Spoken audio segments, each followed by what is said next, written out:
ভগৱন্তে এই সংসাৰত গোটেইকেইটা মায়াৰ জৰিয়তে তেওঁ জীৱৰ লগত খেলা কৰি থাকে।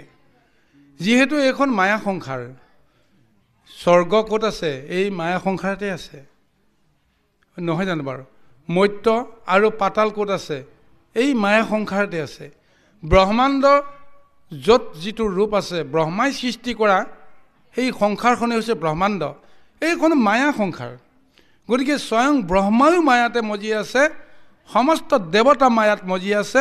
গতিকে সেইকাৰণে মায়া সংসাৰত আমাৰ জনা নজনাৰ মাজেৰে দেৱবুদ্ধিৰ জৰিয়তে প্ৰভু ভগৱন্তে সকলোকে চলাই আছে।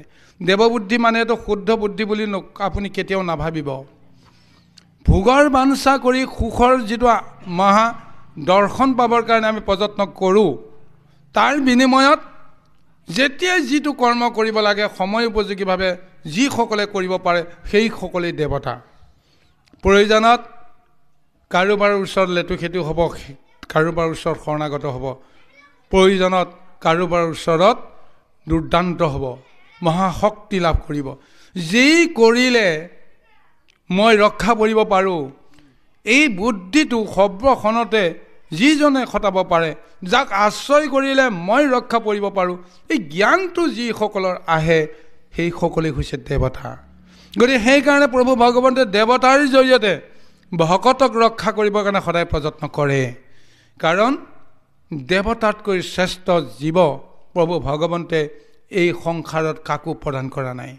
দেৱতা আৰু দৈত্যৰ দুটা ৰূপৰ মাজত কেৱল দেৱশক্তিক আশ্ৰয় কৰি আমি ভকতিৰ পন্থলৈ আগুৱাই যাব পাৰিম।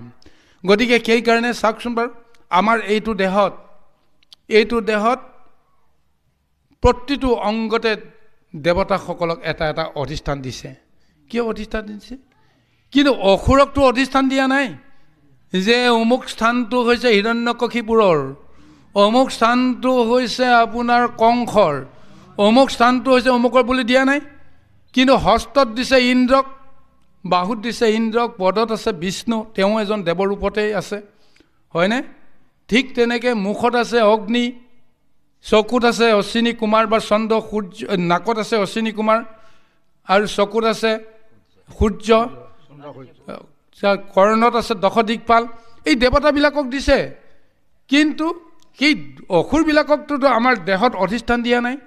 গতিকে দেৱশক্তিৰ জৰিয়তে প্ৰভু ভগৱন্তে পাৰ্থিৱ সংসাৰখন তেওঁ এটা গতি প্ৰদান কৰিবৰ কাৰণে সদায় প্ৰযত্ন কৰে। কিন্তু সেই বুলি আমি দেৱতাসকলক পূজা কৰিলেই যে ঈশ্বৰক পাম, এইটো ভাৱনা আমি ল'ব নোৱাৰিম। গতিকে তাৰো এটা মহাতত্ব আছে। বাৰু যি কি নহওক, এনেদৰে যে ইন্দ্ৰই বাৰে বাৰে বিচলিত হয় কি কাৰণে? যে ইন্দ্ৰই সদায় ভোগৰ কাৰণে, স্বৰ্গখনৰ কাৰণে তেওঁ বলীয়া। তাৰ কাৰণে তেওঁ যেতিয়া যি কৰিব লাগে কৰে, কিন্তু ভোগটো পোৱাৰ পিছত, সমস্তখিনি পোৱাৰ পিছত নিজকেও পাহৰি যায় আৰু সমস্ত জগতকে পাহৰি যায়। ঈশ্বৰ ক'ৰবাত আছে এই ধাৰণাটো তেওঁ নাইকিয়া হৈ যায়। তেতিয়াই প্ৰভু ভগৱন্তে তেওঁক এটা মহা শিক্ষা দি আকৌ পুনৰ নিজৰ ওচৰলৈকে লৈ আহে। এৰাল চিঙা গৰুটোক যেনেকৈ পুনৰ বিচাৰি বিচাৰি দুকোপমান দি আকৌ যেনেকৈ বান্ধি কুন্ধি আকৌ থ'বলৈ প্ৰযত্ন কৰিব লগা হয়, তদ্ৰূপ প্ৰভু ভগৱন্তে দেৱতাসকলক এনেদৰে কৰে। মায়া দোলেৰে সকলোকে বান্ধি আছে, কিন্তু দেৱবুদ্ধিত যিসকলে ভোগৰ আসক্তত মত্ত, সেইসকলে এৰাল ছিঙি ক'ৰবাত নিজৰ অধিকাৰ সাব্যস্ত কৰিবলৈ যাওঁতে ক'ত কি জগৰ লগাই ক'ব নোৱাৰে, আৰু শেষত গৈ ভগৱন্তে বিচাৰি বিচাৰি আনি আকৌ তেওঁক দুকোপমান দি দৈত্যসকলৰ জৰিয়তে শাস্তি দি আকৌ তেওঁ বান্ধি কুন্ধি আগৰ জেগাত থৈ দিয়ে। এইটোৱেই হৈছে প্ৰভু ভগৱন্তৰ লীলা। কৃষ্ণ আহক। হেৰা আৰু কি ভাৰতে মনুষ্য হুইবা এৰিও কই তো আশা অতিলে কতে ইটো লোকয়ে ঘূৰ এই যমপুৰে বাসা এৰামে হেন জানি বৃথা কথা পৰি হৰি হতৰিবাৰ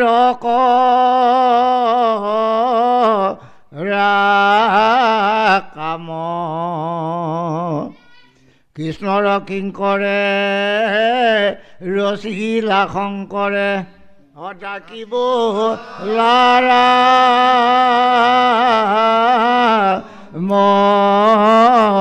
ৰাম ৰাম হৰি ৰাম ৰাম ৰাম জয় কৃষ্ণ জয় কৃষ্ণ। হে গুৰু সমস্ত, এতিয়া মহাভাগৱতৰ অন্তিম এই উপদেশত আমাক এই তত্ত্বটো দিবলৈ গৈছে যে আমি এইটো জন্ম ভাৰতবৰ্ষত লাভ কৰিছোঁ আৰু ইয়াৰ পিছত আকৌ ভাৰতবৰ্ষত আকৌ মনুষ্য ৰূপ লৈ যে জন্মগ্ৰহণ কৰিম। কোনোবাই যদি ভাবিছে তেতিয়াহ'লে এই ভাৱনাটো এই মুহূৰ্ততে ত্যাগ কৰক, কাৰণ আমি এইটো জীৱনতেই আমি কি কৰিলোঁ নিজেই ক'ব নোৱাৰোঁ। গতিকে পৰজনমত আমি কি কৰিম, কোনটো জনমত আমি ক'ত কেনেকৈ আমি কি কৰ্ম কৰিম, এই কথাটো আজিয়েই কেনেকৈ আমি আশা কৰিব পাৰোঁ। গতিকে এইকাৰণে কোৱা হৈছে যে অতীতৰ জীৱনত আমি কোনো কাৰণতে সমস্ত জ্ঞান বুদ্ধি আমি লাভ কৰাৰ পিছতো আমি ক'ব নোৱাৰিম যে আমি ভবামতে কৰ্ম হ'ব।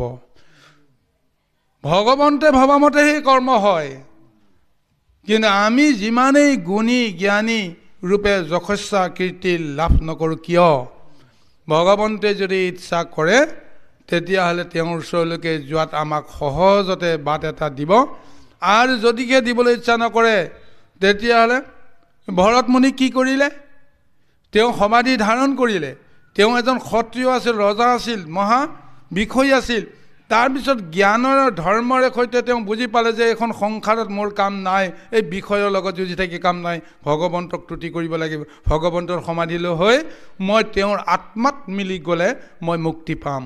গতিকে সেইকাৰণে তেওঁ গৈ অন্তিমত সৰজু নদীৰ তীৰত গৈ তেওঁ কি কৰিলে, মহা ধ্যান কৰিলে, সমাধি ল'লে। সমাধি লোৱাৰ সময়ত তেওঁ ভগৱন্তৰ আত্মাত বিলীন হ'বলৈ খন্তেক মুহূৰ্ত বাকী আছে। প্ৰভু ভগৱন্তে ক'লে নহ'ব, তোমাৰ ইচ্ছামতে এতিয়াই তুমি মোৰ আত্মাত বিলীন হ'ব নোৱাৰা, তোমাৰ আৰু কৰণীয় আছে। সেইকাৰণে তেওঁ পুনৰ মায়া দৰ্শন দি দিলে।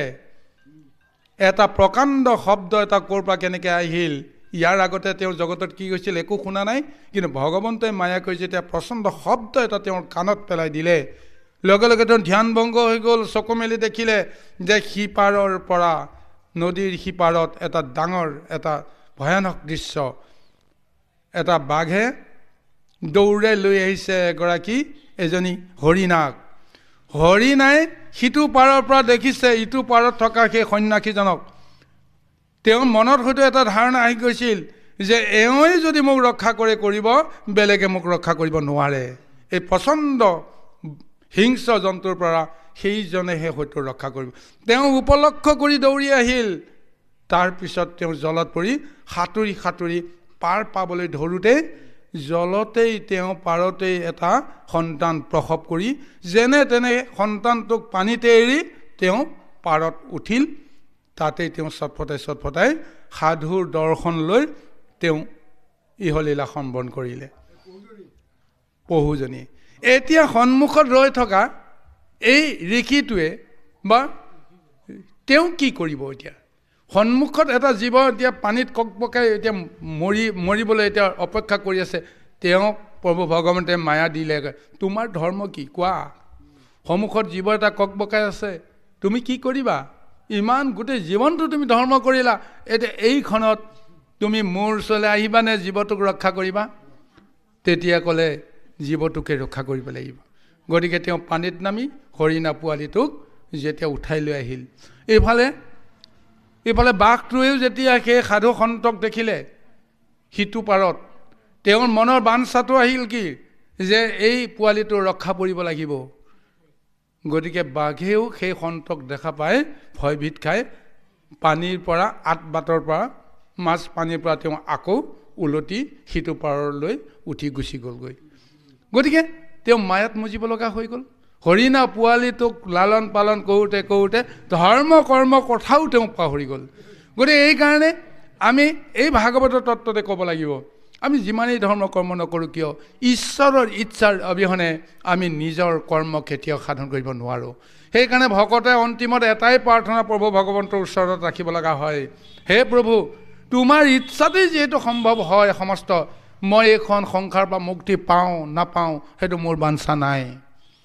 কেৱল তোমাৰ ইচ্ছামতে যদি এই নৰতনু দেহা ত্যাগ কৰি যদি মই কীট পতংগও যদি হ'ব লাগে, কাৰণ পূৰ্বজন্মৰ কিবা এটা যদি কুসংস্কাৰ আছিল তেতিয়াহ'লেতো মোৰতো সংসাৰৰ পৰা পাৰ পোৱাটো উপায় নাই।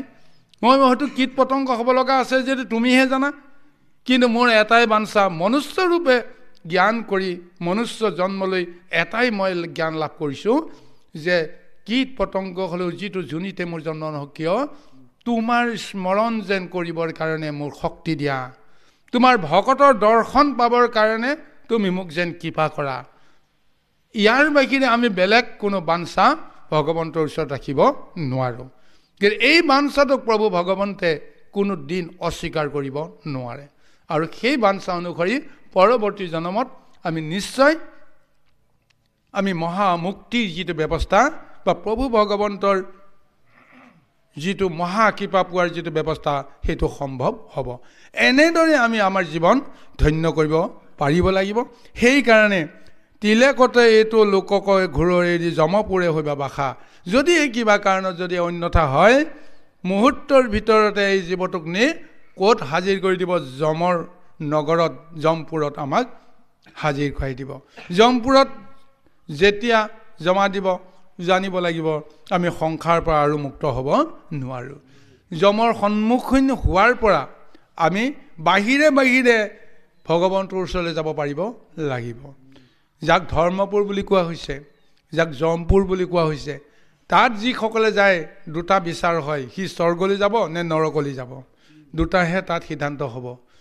যমৰ আগত যেতিয়া দেখা দিব, যমৰ আগত দেখা দিয়াৰ লগে লগে যদি তেওঁ শুদ্ধ কৰ্ম কৰি নানাজনৰ উপকাৰ কৰি পুণ্য অৰ্জন কৰিছে, কিন্তু বিষয়ৰ বাসনা তেওঁ এতিয়াও অন্ত পৰা নাই, গতিকে তেওঁক দেৱলোকলৈ পঠিয়াব। আৰু যদিহে তেওঁলোকে কাৰোবাক যদি অন্যায় কৰিছে, অনাচাৰ কৰিছে, দুৰাচাৰ কৰিছে, পাপ অৰ্জন কৰিছে, চিধাই নৰকৰ ফাললৈকে সেই জীৱক পঠিয়াব। বাৰু যি কি নহওক গুৰু সমস্ত, আহক ইয়াৰ পিছত আমি পদৰ মাজলৈকে আগবাঢ়োঁ। কৃষ্ণ।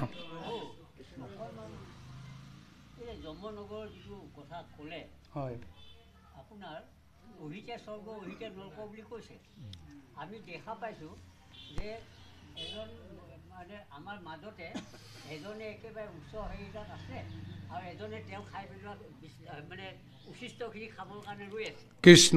আৰু 2 নম্বৰ আপুনি যিটো এতিয়া জলভদ্ৰ কাহিনীটো আনিলে, সেই কাহিনীটোত এটা বস্তু লগাই দিলে যে যাবৰ সময়ত আমি কি লৈ গৈছিলোঁ সেইমতে আমাৰ জন্মটো হ'ব।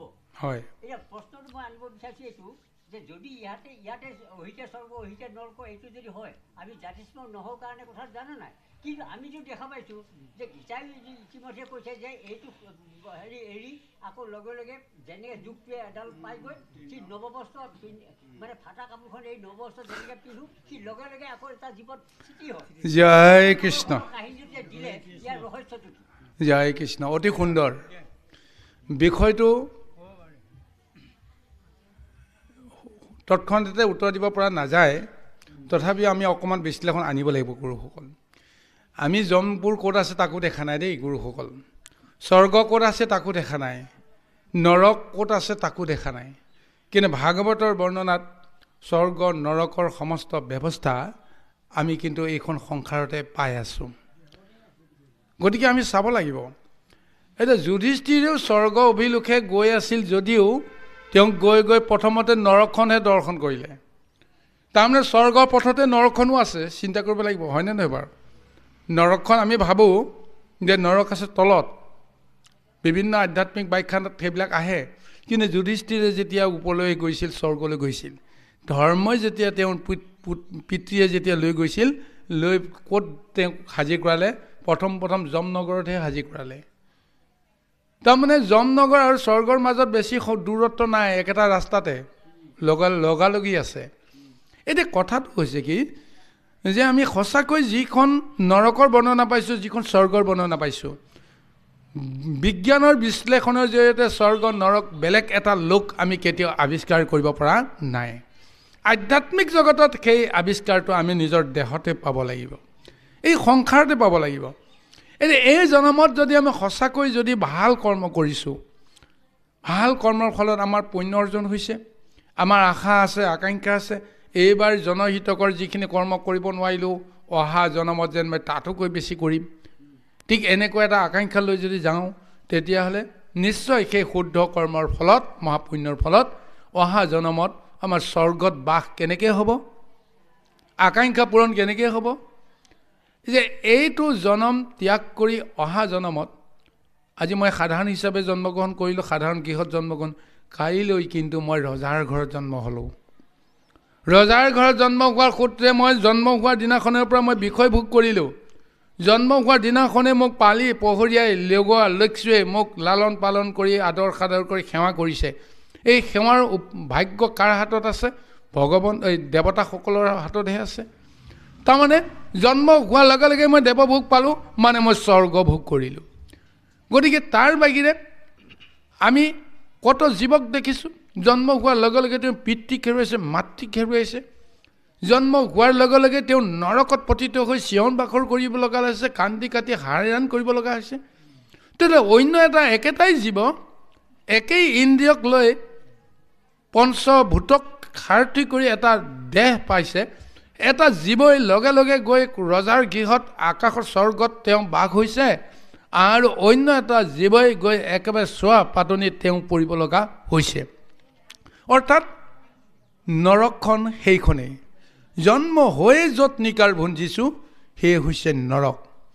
গতিকে স্বৰ্গ নৰক বেলেগ নাই। আমি যে জীৱনত যিটো ভোগ কৰি আছোঁ, ইয়াতে স্বৰ্গ ভোগো কৰিছোঁ, নৰক ভোগো কৰিছোঁ। আধ্যাত্মিক দৃষ্টিৰে আমি এইটো বিশ্লেষণ যদি কৰোঁ, তেতিয়াহ'লে আমাৰ বুজিবৰ কাৰণে বিশেষ আৰু অসুবিধা নাই। বেলেগ এখন স্বৰ্গত আমি কেতিয়াও দেৱভোগ কৰিব নাযাওঁ। এইখন স্বৰ্গতেই যদিহে আমি কাকো ভয় নকৰোঁ, যদিহে আমাৰ আনন্দই আনন্দ এটা ৰূপ আমি সদায় অনুভৱ কৰি থাকোঁ, তেতিয়াহ'লে আমি স্বৰ্গত বাস কৰি আছোঁ। আৰু যদিহে আমি নিজৰ দেহৰ প্ৰতি সংশয় ঘনে ঘনে প্ৰতি মুহূৰ্ততে কৰি আছোঁ, ভয় শংকাৰ মাজেৰে জীৱন কটাই আছোঁ, তেতিয়াহ'লে আমি জানিব লাগিব আমি নৰকত বাস কৰি আছোঁ। গতিকে এইখন নৰক আধ্যাত্মিক জগততহে আমি বিচাৰি পাম, লৌকিক জগতত কিন্তু আমি স্বৰ্গও বিচাৰি নাপাওঁ, নৰকো বিচাৰি নাপাওঁ। আৰু চাওক, যিখন স্বৰ্গৰ কথা আমাক বৰ্ণনা দিছে ভাগৱতে, সেইখন স্বৰ্গ ত্যাগ কৰি আহি দেৱতাসকলে ক'ত বিচৰণ কৰে? মৰ্ত্যত বিচৰণ কৰে, হয়নে নহয় বা কওকচোন? কাৰ পূজা খায়? নৰলোকৰ পূজা খায়। নৰলোকৰ পূজা খাইহে দেৱতাসকলে দিব্য ভোগ উপভোগ কৰে। তেতিয়াহ'লে সমস্ত ব্যৱস্থা ক'ত প্ৰভু ভগৱন্তে ৰাখি থৈছে? এই নৰলোকত। গতিকে নৰলোকত জন্মগ্ৰহণ কৰিয়েই সৌভাগ্যবশতঃ কোনোবা ৰজা হৈছে, স্বৰ্গভোগ কৰিছে। জন্ম হোৱাৰ লগে লগেই তেওঁ যদি ব্ৰহ্মজ্ঞান অধিকাৰ কৰিছে, লগে লগে তেওঁ বৈকুণ্ঠৰ দুৱাৰত তেওঁ উপস্থিত হৈছে। আৰু জন্ম হোৱাৰ পিছতে যেনে ভয় শংকা একো এটা নোহোৱাকৈ পৰমানন্দ লাভ কৰি আছে, তেওঁ কৃষ্ণমূৰ্তি তেওঁ জন্ম হৈ দৰ্শন কৰিছে। আৰু কোনো দিন তেওঁ যদি কৃষ্ণক যদি চিন্তাই কৰিব পৰা শক্তি নাই, বিষয়ে তেওঁ এনেকৈ অন্ধ কৰি পেলাইছে যে তেওঁ কৃষ্ণৰ কথা ভাবিবলৈ তেওঁ সময় নাই। কোনোবাই তেওঁ কাণত পেলালেও কোনো কাৰণতে সেই শব্দটো তেওঁ কাণত সুমুৱাই নলয়। গতিকে তেওঁ ক'ত বাস হ'ব? নৰকত বাস হ'ব। এনেদৰে আমি এই জগতৰ কথা ভাবিব লাগিব। কৃষ্ণ। প্ৰভু, আপুনি যিটো উদাহৰণ দিলে, হেৰি যুধিষ্ঠিৰে সশৰীৰে গৈছে, নামৰ তত্ত্ব বিচাৰিবৰ কাৰণে নাৰদ সশৰীৰে গৈছে। কিন্তু আমাৰ শটো ওলাই যোৱাৰ পিছত আত্মাটোহে লৈ যাওঁ বুলি কৈছে। আত্মাটো যদি জন্ম হোৱাৰ মৃত্যু হোৱাৰ পিছতে সি আকৌ বেলেগ এটাতে জন্ম হয়, তেতিয়াহ'লে পাৰ্থক্যটো কি আছে? তেওঁলোক দুইটো সশৰীৰে গ'ল। আমাৰতো আত্মাটো লৈ যাবলৈ কৈছে, কেতিয়া মৰিলে যেতিয়া আত্মাটো যেতিয়া যায় তেতিয়া নৰকলৈ যায়। কিন্তু যদি গীতাৰ মতে জন্মৰ লগে লগে তেওঁ যদি এটা স্থিতি হয়, যিটো আমি দেখা পাইছোঁ, আমি সন্মুখতে দেখা পাইছোঁ যে বিস্তাত পোক হৈ কিবা এটা আছে, অন্যত কিবা এটা আছে, কোনোবা এটা কুকুৰ দেখিছোঁ তাৰ গাত পোক লাগি আছে, এইটো আমি দেখিছোঁ, সেইখনেই নৰক। কিন্তু পাৰ্থক্যটো ক'ত থাকিল? তেওঁলোকে সৰুৰে গৈ দেখা পালে, নাৰদে নামৰ তত্ত্ব বিচাৰিবলৈ যাওঁতে এখন নৰক দেখুৱালে, য'ত নেকি ৰাম কৃষ্ণ বুলিতে জীৱখিনি মুক্তি পালে। সৰুৰে গৈছে। কিন্তু আমাৰ এতিয়া যিটো তত্ত্ব আহিছে, এই তত্ত্বটো আত্মাটোহে নিয়া বুলি কৈছে। যমে আত্মাটোহে লৈ যায় বুলি কৈছে। আত্মাটো যদি লৈ যায়, তে তাৰ লগে লগে আকৌ তেওঁ নৱবস্ত্ৰ আহিব, পুৰণি বস্ত্ৰ আহিব, নৱবস্ত্ৰ লগে লগে তেনেকৈ পায়। কৃষ্ণ কৃষ্ণ, অতি সুন্দৰ। বিষয়খিনি বৰ জটিল কৰিব নালাগে। আমি চমুতে যদি মানে ধৰিব পাৰোঁ, তেতিয়াহ'লে আমাৰ পাকটো সোনকালে খোলকে। সঁচা গাঁঠিটো আপুনি গম পাইছেনে? এই এডাল গাঁঠিটো যিডাল টানি দিলে সহজতে খোল খায়, সেইডাল টানিলেতো ভালেই হ'ল। কিন্তু গাঁঠি একেটাই, কিন্তু ইডালত টানি দিলে আপোনাৰ পাক লাগি গ'ল আৰু টানি থাকিলেও আপোনাৰ কেতিয়াও খুলকি নাহিব, ৰছীডালে ছিগি যাব, তথাপি গাঁঠি নুখুলিব। আৰু যি কি নহওক গুৰুসকল, এতিয়া বিষয়টো সেইটোৱে যে যুধিষ্ঠিৰো সোঁসৰিয়ে যাব পৰা নাই। এইষাৰ কথাটো আমাৰ লৌকিকভাৱে আমাৰ সকলক জনাইছেহে কেৱল। তেওঁ যমে যেতিয়া লৈ গ'ল, তেওঁ সোঁসৰিয়ে গ'ল। কিন্তু তেওঁ আৰু এখন নদীত স্নান কৰিবলৈ ক'লে, তুমি এইখন নদীত স্নান কৰা।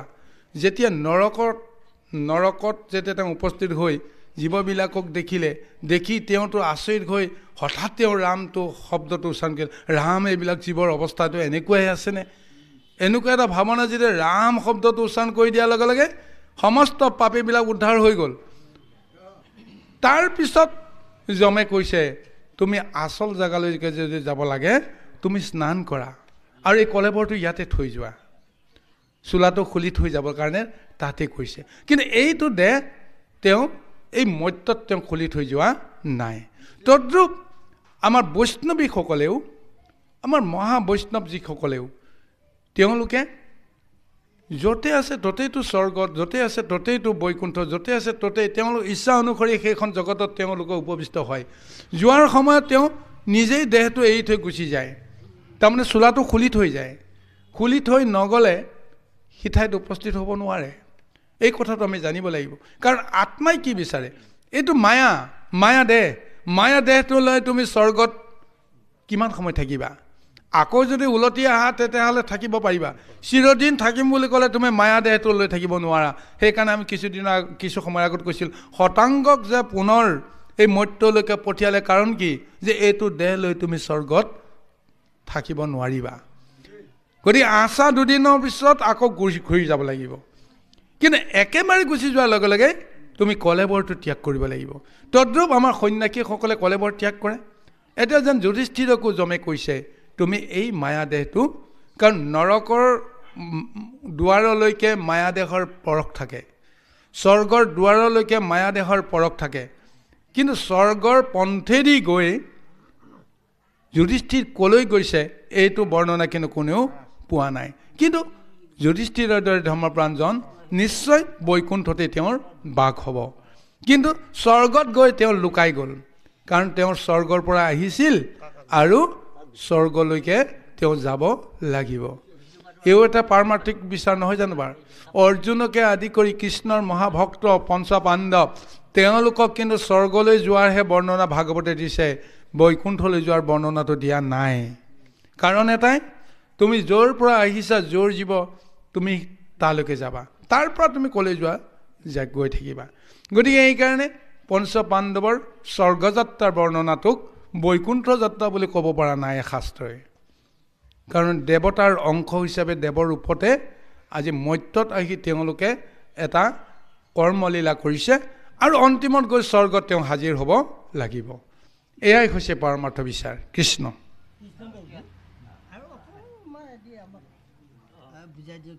হয় প্ৰভু। আমি যদি ভগৱন্তৰ ওচৰত এইটোৱে কৈছোঁ যে প্ৰভু য'তেই জনম নলওঁ, তোমাৰ যাতে নাম লৈ থাকিব পাৰোঁ, স্মৰণ কৰি থাকিব পাৰোঁ, এইবুলি যদি কৈছোঁ, তেতিয়াহ'লে মানুহৰ বাহিৰে যদি আন জীৱবিলাক জনম লৈছে, সেইসকলে কেনে প্ৰকাৰেনো তেওঁ নাম স্মৰণ জয় কৃষ্ণ। অতি সুন্দৰ। আমি বেছি সন্দেহ কৰিব নালাগে গুৰুসকল। 84 লক্ষ জনীৰ ভিতৰত আটাইতকৈ শ্ৰেষ্ঠ জনীটো হৈছে মনুষ্য জনো। মনুষ্য হিচাপে জন্মগ্ৰহণ কৰিলে ঈশ্বৰক ভক্তি কৰিব পৰা ব্যৱস্থাখিনি পায়। মনুষ্য ৰূপে জন্মগ্ৰহণ কৰিলে সি দেৱতাও হ'ব পাৰে, সি ভগৱন্তৰো ৰূপ ল'ব পাৰে। কিন্তু অন্য জীৱবিলাকে সেইটো ৰূপ ল'ব নোৱাৰে।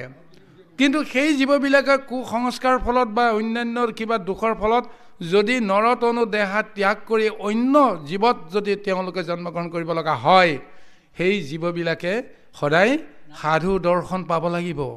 তেওঁলোকে নাম ল'ব নোৱাৰে, কিন্তু সাধু দৰ্শন পাব লাগিব। সেই জীৱবিলাকে নৰৰ সংস্পৰ্শ যেতিয়া পাব, নৰৰ সমস্ত কৰ্মৰ ধৰ্মৰ লগত যেতিয়া পৰিচয় হ'ব, তেওঁলোকৰ সংস্কাৰ মুক্ত হৈ যাব। গতিকে এইবিলাক জীৱক সহজতে আমি চিনিব পাৰিম। গুৰুসকল, আমি যিবিলাক ঘৰচীয়া জীৱ জন্তু পুহিছোঁ, বনৰীয়া জীৱ জন্তুবিলাকতকৈ সেই জীৱবিলাক পৰম সৌভাগ্যৱান। তেওঁলোকে মনুষ্যৰ সেৱা পাই আছে। যেনেকৈ হৰিণটোৱে ভৰদাস মুনিয়ে নিজৰ কৰ্মৰ বা সংস্কাৰ কাৰণে তেওঁ পিছৰ জন্মত যেতিয়া হৰিণাৰ ৰূপ ল'লে, তেওঁৰ জাতিস্মৰ হক নহওক বেলেগ কথা, তেওঁ বসবাস ক'ত হ'ল?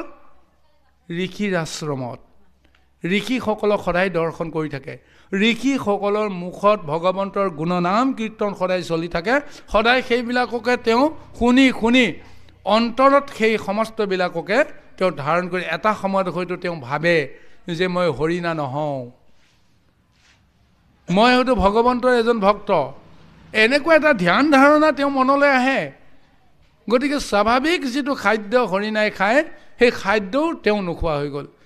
ঋষি মুনিয়ে দিয়া প্ৰসাদ, সেই প্ৰসাদকেই তেওঁ মহাভোগ হিচাপে তাকেই তেওঁ ভোগ কৰে। গতিকে যাৰ ভাগ্যত, যিবিলাক জীৱৰ ভাগ্যত মনুষ্যৰ সান্নিধ্য পায়, আৰু সেইসকল যদি সঁচাকৈ যদি মনুষ্যৰ ভিতৰত পৰম সাধু সন্তৰ যদি তেওঁ আচাৰ নীতি সংস্কাৰৰ মাজত যদি তেওঁৰ সম্বন্ধ ঘটি থাকে, আমি নিৰ্ঘাত পৰৱৰ্তী জন্মত তেওঁক নিশ্চয় মনুষ্য ৰূপ তেওঁ ধাৰণ কৰিব।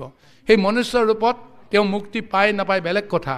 কাৰণ মনুষ্য হিচাপে জন্মগ্ৰহণ কৰাৰ লগে লগে গৰ্ব অহংকাৰ ৰিপুৰ আসক্তিবিলাকে যেনেকৈ ক্ৰিয়া কৰি মায়া সংসাৰত ডুবাই দিব, তাৰপিছত তেওঁৰ সংস্কাৰ কি হয় সেইটো কথা বিধিৰ বাহিৰে আমি কেতিয়াও ক'ব নোৱাৰিম। কৃষ্ণ। পৰম শ্ৰদ্ধাৰ মোৰ সাধুগুৰু বৈষ্ণৱ হ'ব আৰু বজবধুৱাই মাতৃ হ'ব। আপোনালোকৰ নিৰ্দেশ ক্ৰমে আমি এই আসনত উপবিষ্ট হৈ পাঠদান কৰোঁতে হয়তো